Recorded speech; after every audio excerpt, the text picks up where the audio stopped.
welcome to today's NECtar podcast. I'm your host Lauren Flatt, and today I am joined by Neil Earnshaw and Nick Ives. And in today's session, we will be covering why communication is the heartbeat of NEC contract management.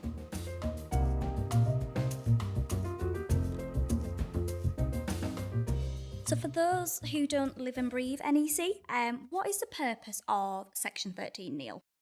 So Section 13 sets up the basic communication protocols for an NEC contract. You've got to remember one of the objectives of NEC was to stimulate good management, and essentially the contract forces people to actually communicate with each other because I guess in more traditional contracts that don't have requirements for response times and all the rest of it, people would send information across to the other party and not have any idea if or when they would get a response to it. So NEC's more structured in terms of how it does the communication piece. So the basic stuff is under Section 13. Then you find all the procedures throughout the contract will describe how the procedure works and the timings of the various submissions and responses. And what does that look like in practice? Okay, so in detail, Section 13 starts with a requirement for all communications to be in a form which can be read, copied, and recorded.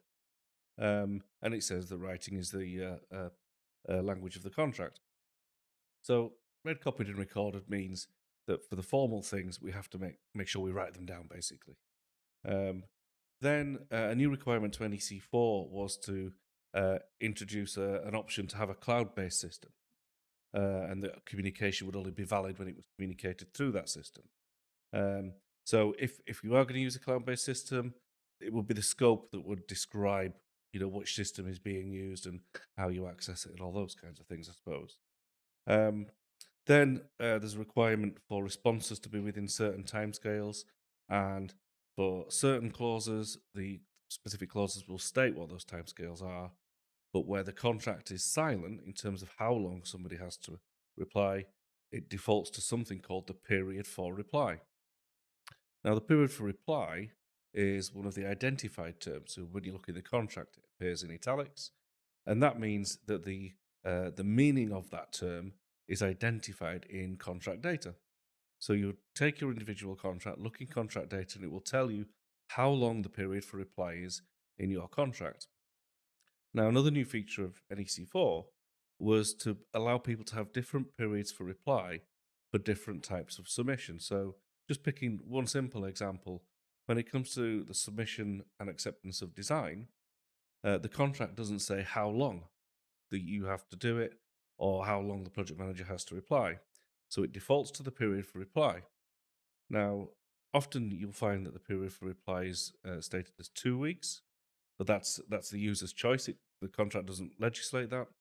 But with the NEC4, it allows different periods for reply for different things. So you might say, okay, for design acceptance, there's absolutely no way the project manager would be able to reply within the 2-week general period. So specifically for design, we'll have a longer period of, say, 4 weeks for the project manager to respond, because it needs a more considered response. There's probably more work to do to decide whether the design is acceptable or not. The periods for reply throughout the contract can all be extended by agreement of the parties. So again, it's trying to, rather than somebody sitting there going, well, I was expecting to receive this today and I haven't done, it allows the parties to proactively say to the other person, I won't be able to submit or reply within the stated timescale. Therefore, can I have a bit longer, please? Can I have an extra week or an extra 2 weeks? And as long as they consent to it before the reply is due, then it would take effect. It would be binding. And I think it's sensible for people to do this because everybody will need a bit more time on occasion because we're all resource constrained. We're all very busy people. So sometimes, you just won't be able to meet the timescale, but better to proactively tell the other person that you're struggling to meet the timescale and to seek an extension to it rather than just let the timescale pass with the other party having no idea if or when you're going to respond. So that's most of the sort of basic stuff under Section 13.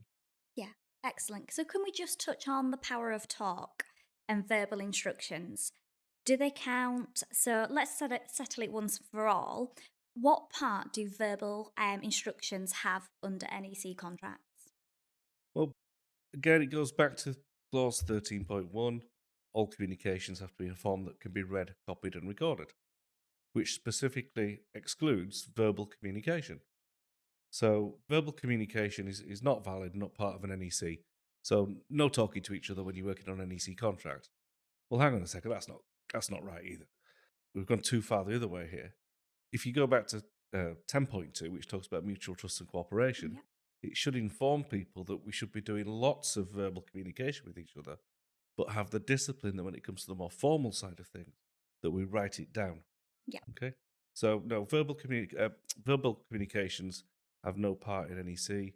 The main offender here is usually the verbal instruction. Yeah. And I always sort of say to contractors, be wary of people who give you verbal instructions, and be even more wary of them if they take issue with the fact that you won't comply with it. Yeah. So the typical conversation would be, out on site, right, I want you to move this from here to over there. Okay, are you going to give me a written instruction? Well, come on, mutual trust and cooperation, move it from there to there. At which point you should say, well, no, the other part is act as stated in the contract, which means it has to be in writing. So I'll happily obey it once it's in writing. So, and let's face it, these days, with all the technology we have access to, there's absolutely no need for a verbal instruction anymore. Yeah. I could take my phone out of my pocket and I could send you a written instruction now. Yeah.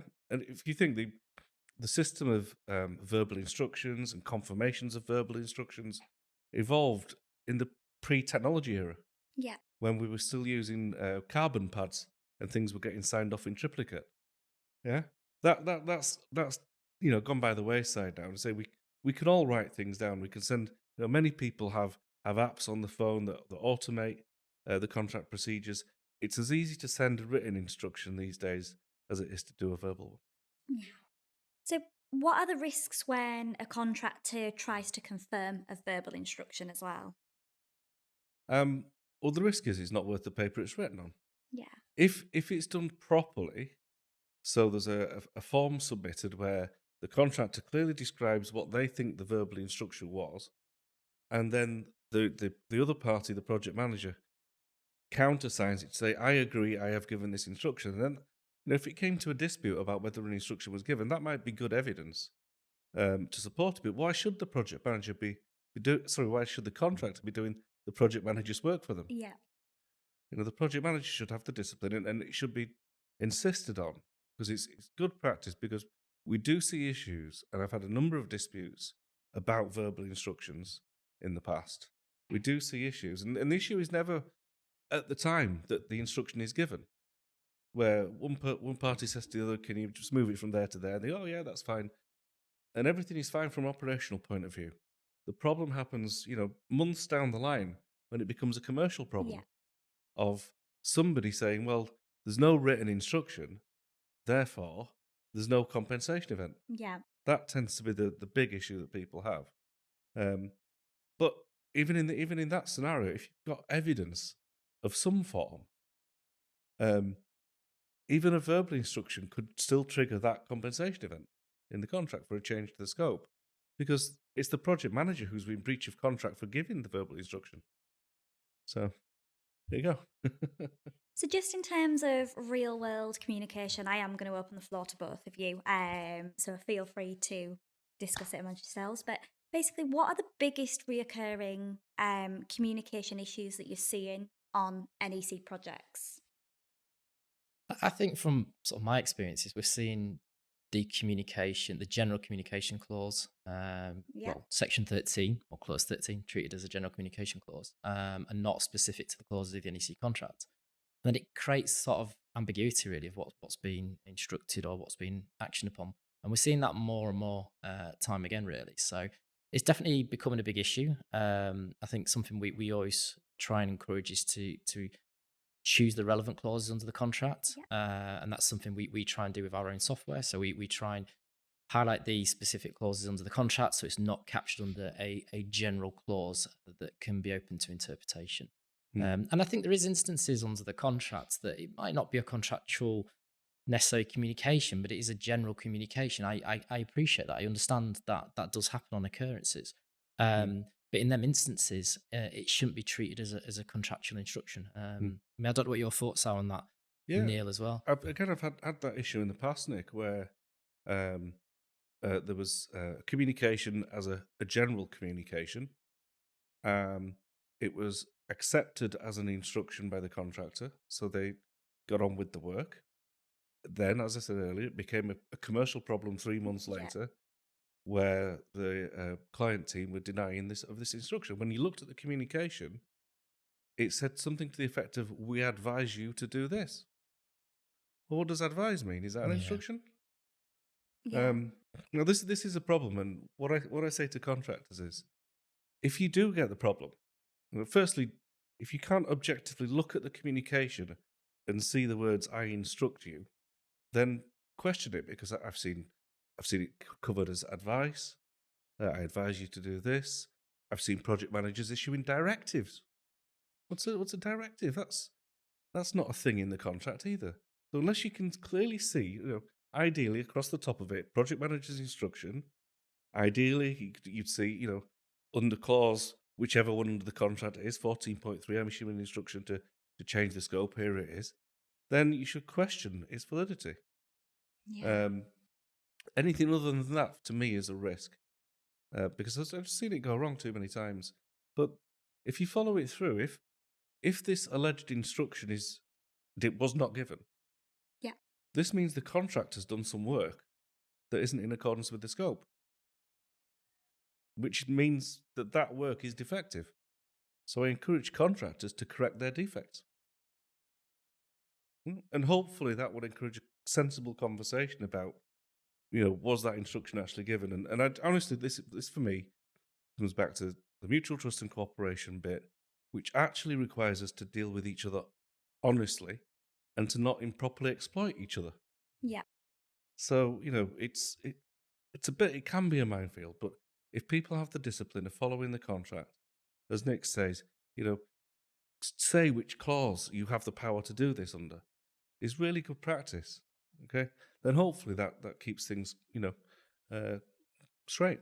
Yeah, I think that's really good. Just going back to communication, why do we see teams tending to fire across messages back and forth to one another rather than just having a conversation, talking about it? I think this is probably one of the byproducts of contract management systems as well. So for all the pros and the benefits they offer, they can create that little bit of a gamify, should we say, so behind the system. So it's, as much as verbal communications do go on, you kind of get the opposite end of the spectrum. You can obviously have a contract management system where you can quite easily quick fire send messages back and forth under the correct contract clauses as well. And it does create that sort of two-way sort of dialogue, which sometimes can be quite beneficial, but sometimes it can also be detriment to the project. Yeah, I completely agree with you, Nick, that, and I don't necessarily blame contract management systems for this in themselves. They, I guess, make it easier, as you say, for people to hide behind the system. But people have been doing this for years anyway. I'll tell you a little story for me about one of the first jobs I walked on. We were building a tunnel. We had our own compound. Within our compound, the resident engineer had a mini compound. And within their compound were their offices, and that's where they put their vehicles. And they had a lock and key on the gate, so we couldn't get in and steal anything or peek at their files and stuff. And so you basically had two offices at opposite sides of a car park. And at the end of each day, this is a very long time ago, remember, so we had secretaries on site. They'd walk out of the offices with envelopes. They'd stand in the middle of the car park and exchange envelopes, and then go back into their office. And the next day, the site agent, the QS, the RE, they were tearing open the envelopes, looking at all the letters and going, "Oh, I don't agree with that. And then start writing more letters back. And then the same thing had happened the next day. That's where we all started with it. So, not communicating properly is not a new thing. Yeah. So I don't necessarily blame systems for it. It's always been a problem. And the solution has always been the same, which is talk to each other, act reasonably, discuss things, exchange ideas, treat people honestly, act with integrity. All these basic things have always been true about, doing good contract management. So just going back to the exchange, how do early conversations prevent disputes later? Well, they just do. No, but whatever point that is, if you speak to each other, that's a start. Even if you don't agree with each other, then that's fine. The contract doesn't require us to agree with each other all the time. Yeah, we're allowed to disagree. That's fine. If you're going to disagree, they say disagree agreeably. Yeah. Yeah. Okay, I don't agree with you. That's fine. Right. Well, I'll go back to my side. You go back to your side. Let's have a think about it. And let's say it was the program that was the issue, and we were trying to get the program agreed. Yeah.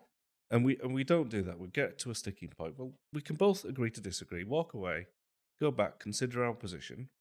We could try to meet again and see if that solves the problem. Or we could just say, well, I don't agree. I'm submitting the program in the way I want to do. And then the project manager should take a view on whether they accept it or not. And if they don't accept it, well, it's not ideal, but at least it's being dealt with. Yeah. But at some point with that one, you need to start taking other lines of action if you're getting the same issue cropping up time and time again. Because that is what leads to disputes, is when you've had multiple months without an accepted program. You've got lots of compensation events that are stuck in the process because we can't get them agreed, or they just keep getting rejected. They're the signs of disputes. And I think this is one of the great things about the contract management systems, Nick, is that it should flag these problems up to teams. Yeah. Because you have your dashboard, you can see which things are taking timescales, you've got great reporting functionality, so that managers on both sides should be able to identify, and clients should be able to say, look, we've got a problem. Why has this compensation event been sitting there for 6 months? What's the issue with it? And importantly, what are we going to do to solve that problem? Because then it will become a dispute if we don't sort it. So yeah, sorry, I went on a bit of a journey. It's fine. And I think that leads nicely on to response times and managing the clock. So how do response times work in terms of the NEC? And also in practical terms, really.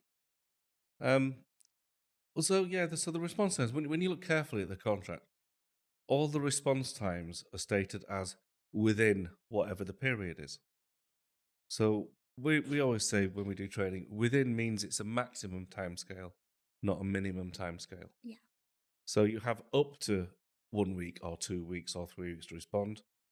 But again, if you reflect on the mutual trust and cooperation clause, maybe it informs us that if we can respond quicker, we should do, for the benefit of all parties. So what about when the contract doesn't specify a timescale? What applies in terms of by default? Okay, so when the contract is silent, it defaults back to the period for reply. Okay, which is whatever period is stated in contract data part 1. Okay. So under NEC4, this allows for multiple periods for reply. Why was this change so important? What it was trying to do was make things more prominent, because what we'd seen before really was that if there were going to be different timescales for responses, they'd be buried within what NEC3 called the works information. We now call it scope, don't we? But they'd be buried in there. So it's rather than that, it's trying to encourage people to make them more prominent by putting them in the contract data.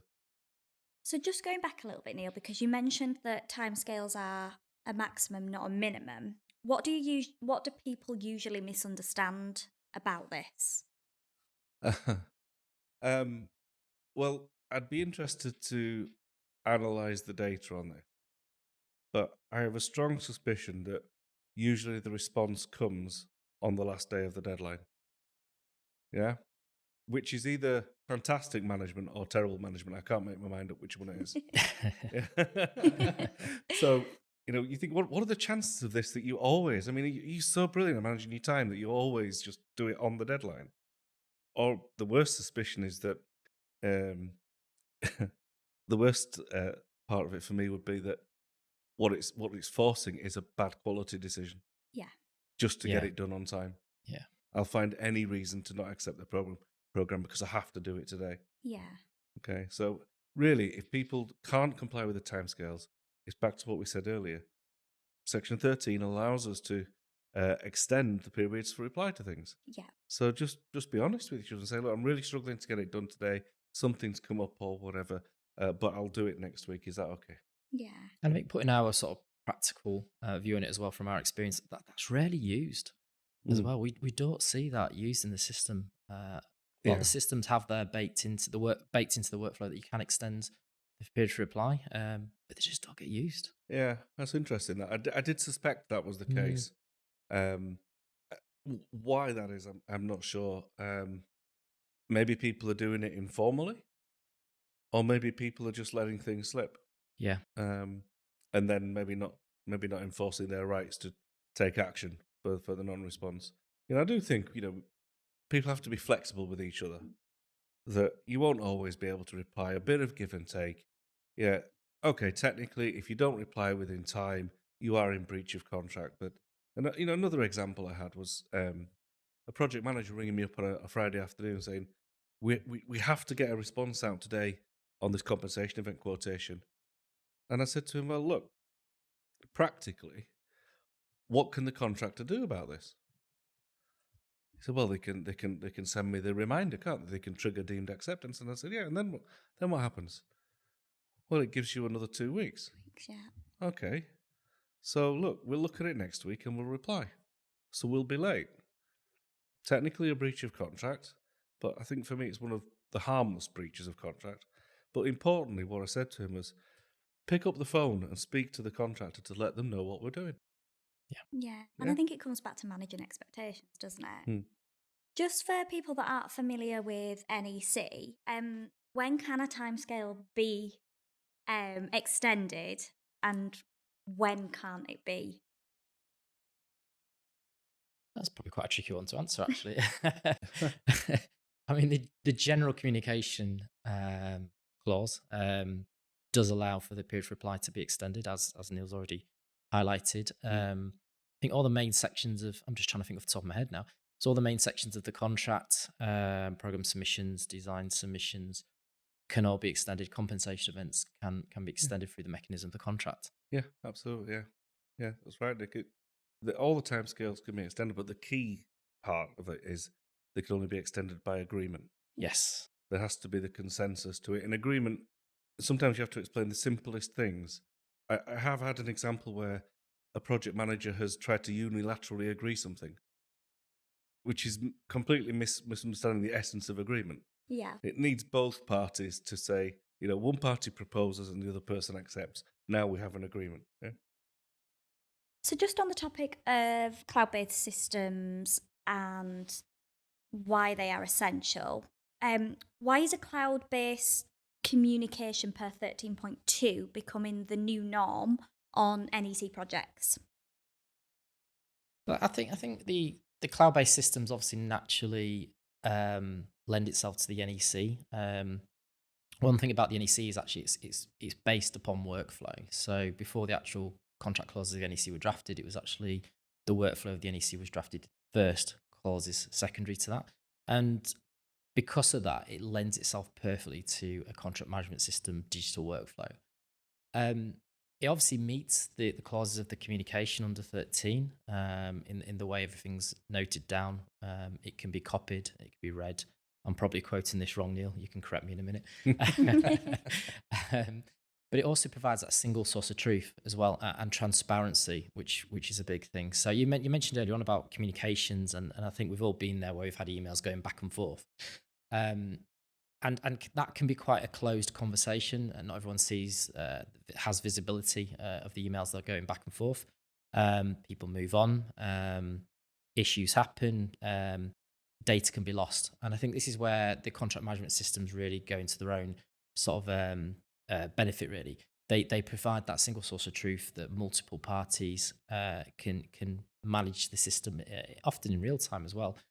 In the system and have full visibility of what is going on in the project. And it also offers another opportunity as well for management, clients, even the supply chain actually, to have visibility of a project that they ordinarily wouldn't have through email or other forms of communication, really. Yeah, absolutely. I mean, I think you picked up on a good point there about management visibility, that on both the client team and the contractors team will have people who are managing the project or managers of the project that are remote from it. So every month there'll be meetings going on where people are giving reports and all the rest of it. That data is very easy to generate from a cloud-based system, but also you would have remote visibility of it. So if you're a manager of multiple contracts, multiple projects, you would have a dashboard for all of them and be able to drill into the communications on all of them to see if you had any issues. So I think all good managers would want to have access to something like this. It's such a powerful tool. And also, I think the transparency thing comes in there as well, because people don't like reporting bad news. But if you're using a cloud-based system, you have to. It's all there to be seen, isn't it? It can't be manipulated in any way. So how do digital systems improve transparency? So I think just expanding on the single source of truth a little bit, a digital system becomes that hub effectively. So take, for example, the early warning register. So you're only going to have one early warning register, and it is visible to all parties. There's no filing it away on someone's desktop or someone forgetting to hit send on an email or sending it late at night on a Friday night, so it's not seen until Monday morning. It is always available in real time. It can be viewed, and that's the same for all the registers. So whether it be a compensation event or a quotation, this system will automatically reference, audit it, and obviously populate a predefined exportable register as well.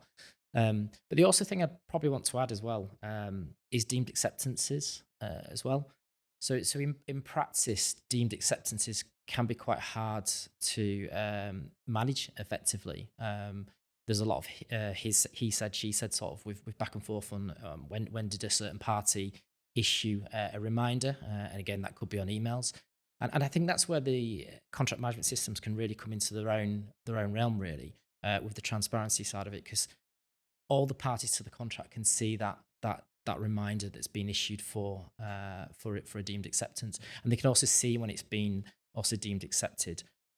Whereas it's not uncommon for them to get picked up at an end of a contract, and obviously the only real way to resolve that is during dispute, really. Yeah, great point, Nick. So Nick, earlier you mentioned audit.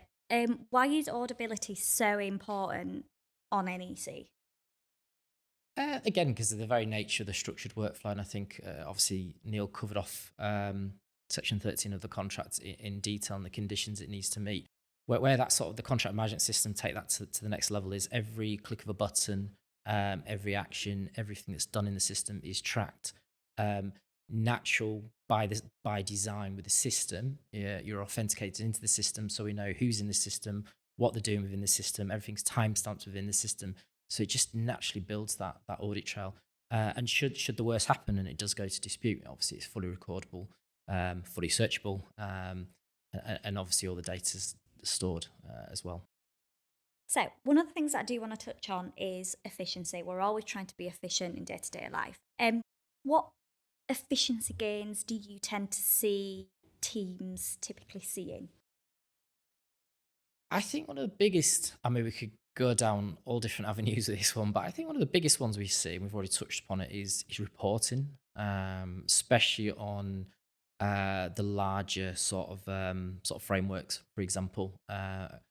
So we do being able to collate information at a click of a button is very powerful from a reporting part of view, but also from an administration part. So Neil touched upon it earlier on with templates. We've all probably been there, where you create a Word template, Excel template, choose the relevant clauses, send it over email, go back and forth, etc., etc. The contract admin systems take the heavy lifting out of the administration burden. I think it's NEC has been accused of it being administration heavy. I don't personally believe it is. I think it's just good structure, really, what it's enforced. But what a contract admin system does is remove some of that burden and keep you on the straight and narrow as well with the correct contractual clauses. Yeah, absolutely. Yeah. It forces compliance with the procedures. Yeah. Which is, so it's one said earlier, one of the big risks is not following the procedure correctly. So, taking that out of the equation has been a huge step forward for industry. So just go back to structured workflows. How do the structured workflows enforce the correct language, the correct terminology. I mean, choosing the right clause is a good start. Yeah, that I mean, certainly with the contract management systems, they're not there to teach you NEC, but they are there to assist you. I always use the analogy, really, sort of keeping you on the rails, really, with good practice. And it won't let you do something that's against the contract, so it'll always force you through the correct procedure of the contract. To make sure you are in accordance, obviously, with the contract where applicable. Just in terms of reporting and analytics, what role does reporting and analytics play in good contract communication? That's a really good question, actually. I think in this day and age, with the introduction of AI, obviously, and machine learning, that's taken it to another level. But again, having a digital system gives you all that data to effectively report on, play around with, but also to learn from as well, whether that be contract drafting or the administration of the contract itself. But certainly understanding common occurrences, risk, all that sort of good stuff, compensation events, analysing that, and then using that to your advantage in obviously future contracts. But having a digital platform gives you the springboard to do that, and I think it's quite exciting what AI is bringing to the world, actually. I don't think it'll ever replace, and this is probably a debate, another podcast, I don't think it'll ever replace the professional's role, but it certainly will change what people are going to be doing in the future, definitely. Yeah, great point, Nick. I think, if people exploit these systems and use the power of the data in there, it should help managers on all sides to be more efficient and to do their job better. And hopefully, going back to one of the founding principles of NEC was to reduce the incidence of disputes in construction. Well, using a robust contract management system, the transparency of the data in it, it should help with that, because we should be able to see on our contracts where the problems are forming, and importantly, start a conversation about doing something about it. So I think that's one of the benefits that we get, or should be able to get anyway. Yeah, definitely. And I don't think it's utilised enough, if I'm honest. We're seeing this. The data's there, but not many use the data, and hopefully AI will bridge that gap. Definitely. So just to wrap up this session, just a last couple of questions. At Digital Beehive, what responsibility do you feel you have to the industry providing these systems, these platforms? That's a tricky question. It's a very tricky question. I'm glad I'm not answering it. Thanks, Neil. It's quite a big question, that one, but I'll start with the obvious ones. I think adhering to the NEC, contractually correct, is probably the first one. There is a lot of systems out there, and there's some really good systems out there. There's also some very generic systems out there. And yes, they do serve purpose in terms of digitizing, whether it be document management system, et cetera, but introducing generic workflow is detrimental to the administration of a contract. And I think that's where it's our priority to deliver a system that is in accordance with NEC, that's also user friendly. That's really important in itself as well. I think sometimes gets overlooked with good UI UX that guides, doesn't replace, but guides the professional person through the administration of the contract. So my next question is, what distinguishes a good NEC compliant platform from a poor one? We touched upon general communications earlier on. I think that's certainly one area that can be misused. I think a good system is built around, well, for NEC, not necessarily a generic system, but also doesn't have generic communications in there. It's explicit to the contract. If you want to instruct a change the scope, you're instructing a change the scope under the relevant 14.2 clause. You're not just doing it as a general communication. And I think that applies to all the clauses in the contract, really. Is a good system is built around the contract, not a generic system that covers everything, really. Yeah, no, I think that's key, Nick, is, automating as many of the processes in the contract as possible is key. Providing the functionality for the user basically is what we're doing. So I think, doing that, but as you said earlier, making sure it is, 100% compliant with what the contract requires is key as well. My last question is, do you think all cloud-based systems are the same? And what are the big differentiators? Oh, another tricky question. Well, I mean, no, they're not all the same. There are lots of different ones out there, and they all offer benefits to the users in some way, shape, or form. But they're not all equal at all. There's a lot of differentiators out there. I think we've touched on some of the things before about how compliant it is with the contract. Is it just providing a series of registers effectively without the procedural functionality? Is it permitting things that the contract doesn't permit? Is it allowing people to jump into a process at the wrong stage? So I think they're the sort of things that distinguish them. I think it's level of functionality, level of compliance. Yeah, I definitely agree with that. All systems, there is a little bit of horses for courses. All systems are probably stronger in different areas than others. Like I say, there's generic systems out there. They can serve, in some ways, they can serve bigger clients in different ways, but not necessarily to the detail that the NEC requires. So there's obviously pros and cons to that. But a good system is obviously one that's going to follow for NEC, is one that's going to follow the NEC appropriately, but also works in a friendly way as well. That's really important, actually. You might have the best system in the world, but if it's not easy to use, you're not going to get adoption, and that's crucial. And then you end up getting verbal communications because the system's too clunky, too slow, or difficult to... I was just about to mention speed's key as well, isn't it? Absolutely. The speed of being able to click through the different areas of the contract or the different areas of the system. If you're searching for something, how quickly does it return the results? That's a key factor, I think, for me. If you think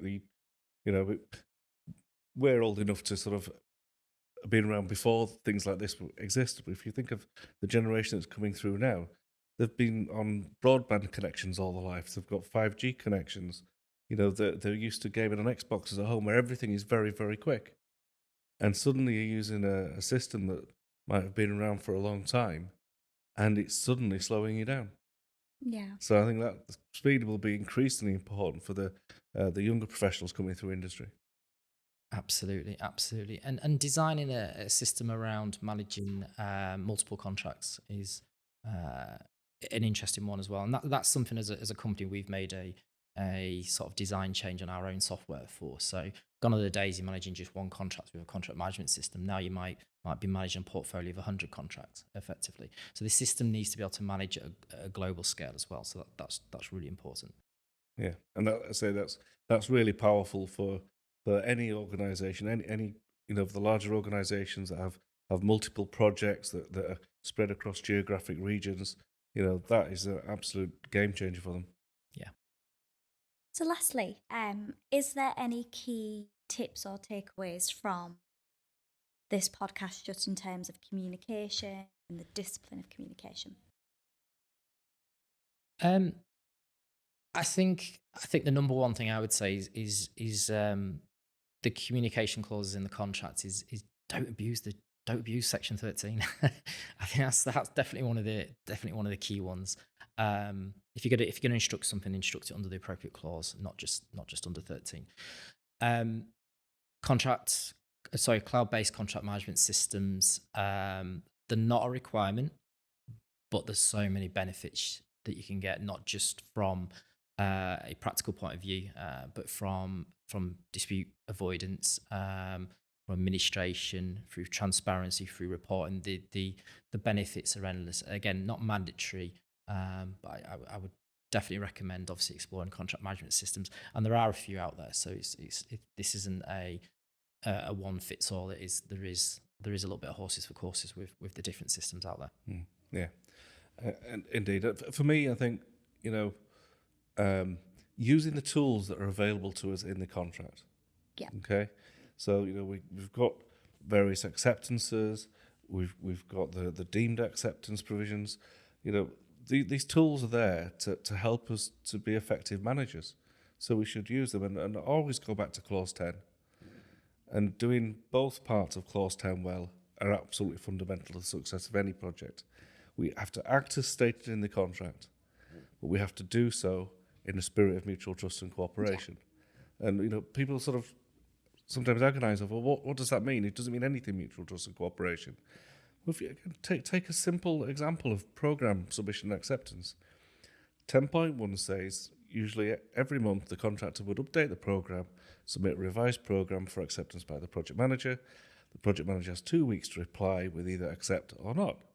So if you just do that, you have complied with 10.1, but where was 10.2? Okay, so how does 10.2 inform 10.1?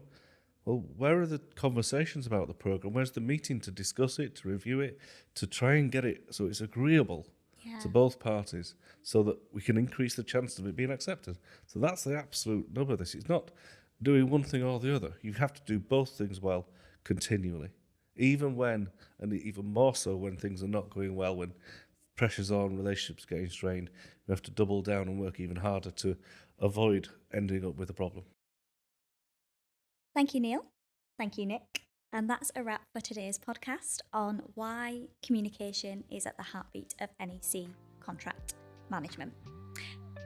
Please stay tuned for our next podcast.